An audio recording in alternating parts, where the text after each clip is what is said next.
The internet is nevertheless still seen as a threat to state interests. And so it is increasingly being securitised.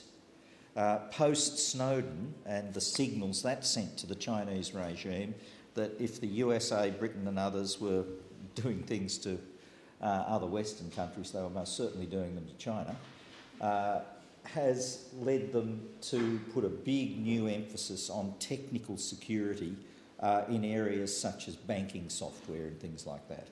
And there's an increased emphasis on ideological security, as it tends to be called, greater cultural and social media censorship in particular in relation to use of the internet. So all these things are tightening up. Part of that is also the real name requirements. Now the law that is second the tranche of that law that's now come in, requiring ISPs to be sure they know the real identities of the individuals to whom they give accounts, even though people can still do things pseudonymously on the internet, but their ISP knows who they are.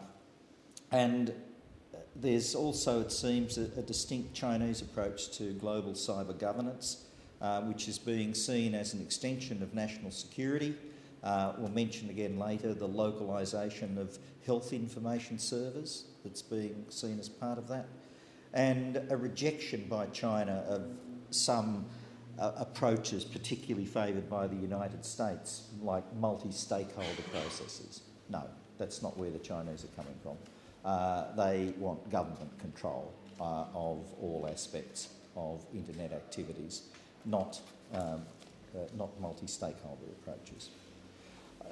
I suspect that their approach to cyber sovereignty may make China just as interested as the EU is in enforcement of its laws outside China.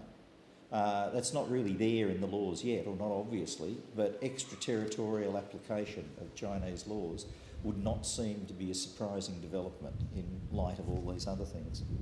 The most recent thing I think that's happened was last Friday.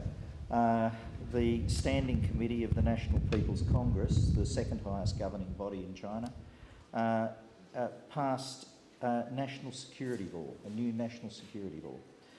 It's a very high-level law, as laws from the NPC, SC tend to be, and it requires that key technologies and IT and internet services that in any way touch upon any of these national security considerations shall be, to quote, secure and controllable.